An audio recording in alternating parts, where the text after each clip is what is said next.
Assalamualaikum warahmatullahi wabarakatuh. Pada kesempatan ini, saya Intan Rahmawati dan teman-teman saya, Hadin Dwi Ramdhani, Hairul Ihsan, Yuli Rahmawati, akan mempresentasikan hasil tugas kami yang berjudul Konsep Hasanah Politik Islam. Baiklah, saya akan menjelaskan konsep politik Islam. Konsep politik Islam menyebut politik dengan istilah siasa. Siasa sendiri diartikan sebagai orientasi kekuasaan. Maka sesungguhnya Islam memandang kekuasaan hanya sebagai sarana menyempurnakan pengabdian kepada Allah. Tetapi Islam hanya menjadi sarana dalam masalah kekuasaan.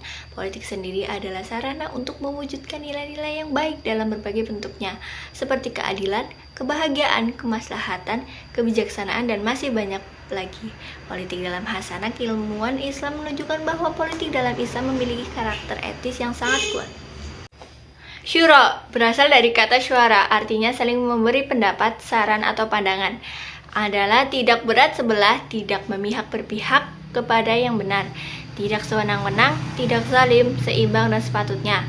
Ummah mempunyai arti masyarakat atau bangsa. Qiyadah artinya menuntun atau memimpin atau kepemimpinan.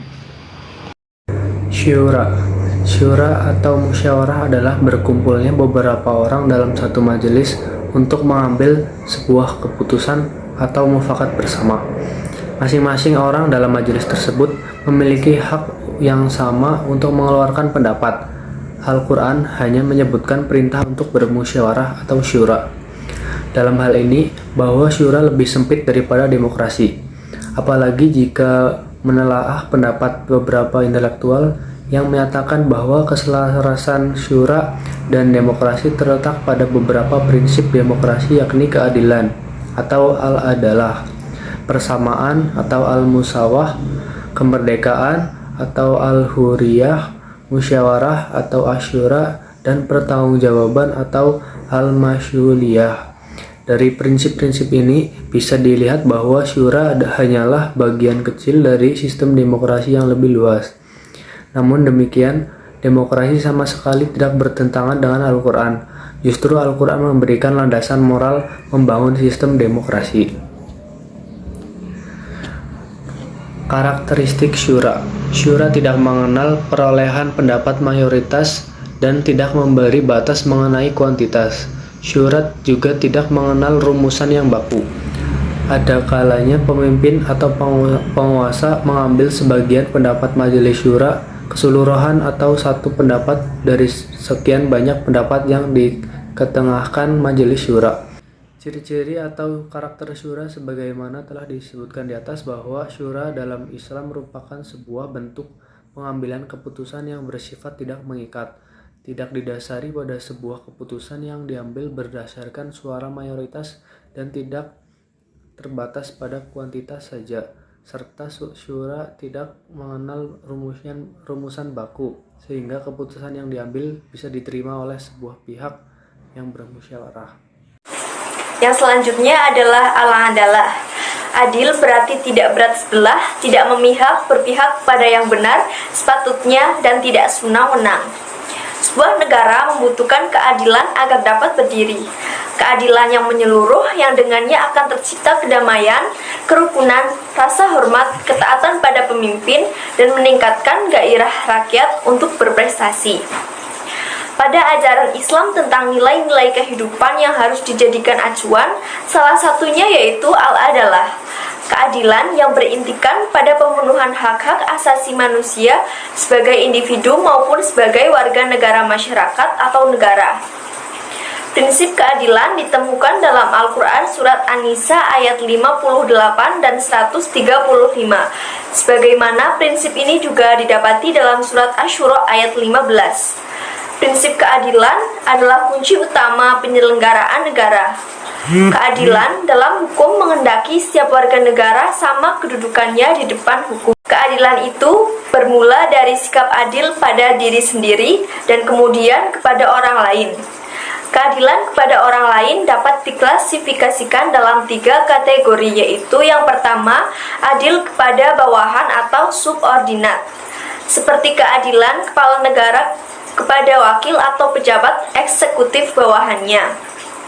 Yang kedua, adil kepada atasan atau superior, yaitu keadilan yang dilakukan oleh rakyat kepada kepala negara untuk patuh loyal, dan siap membantu negara.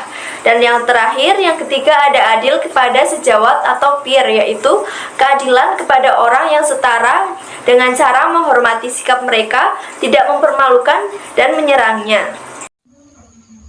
Ummah berasal dari kata hama yang artinya bermaksud atau kosoda yang berniat keras atau azima. Pengertian ini memuat 3 makna dasar, yaitu gerakan, tujuan, dan ketetapan hati yang disadari. Kata ummah atau umat memiliki makna yang cukup beragam. Ummah antara lain berarti jamaah atau kelompok manusia yang kepada mereka yang diturunkan seorang rasul. Ruang lingkup ummah yang paling luas adalah makhluk Allah yang ada di muka bumi. Selain manusia, cakupan ummah diisyaratkan dalam berbagai ayat, bahkan surat, baik yang berkaitan dengan hewani atau nabati. Yang haruriyah adalah keseimbangan hidup antara makhluk Allah di muka bumi. Hijayah adalah pemanfaatan alam yang tidak merusaknya, dan tahsiniyah adalah bersikap ramah terhadap semua makhluk Allah di muka bumi. Ummah juga tidak terbatas pada ras tertentu, ia bersifat transial yang memandang seluruh manusia yang beranggotanya yang aktual dan potensial.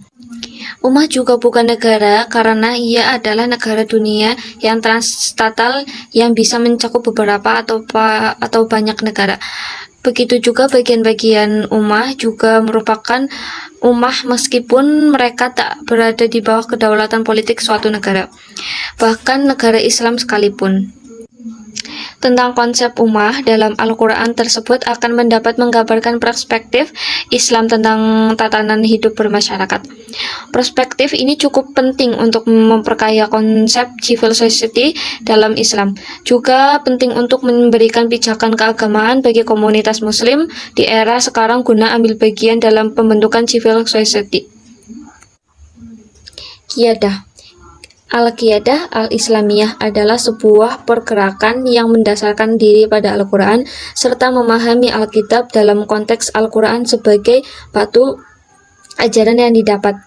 Menurut argumen Mushaddiq, gerak ini mempunyai tujuan sebagai menegakkan kembali kerajaan Allah sesuai dengan ajaran yang didapat dalam Al-Quran. Gerakan ini diasumsikan sesaat oleh Majelis Ulama Indonesia atau MUI pada 4 Oktober 2007. Setelah menjalani penelitian secara subjektif selama 3 bulan karena tidak selaras dengan standar Islam mainstream dan dituduh mempergerakkan sinkretisme agama.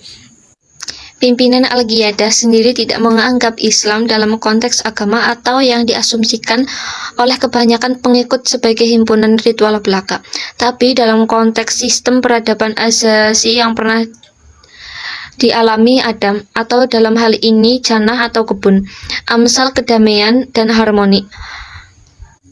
Sebelum mengambil peradaban berbasis materialistik atau kisah Adam memakan buah pohon terlarang. Terima kasih.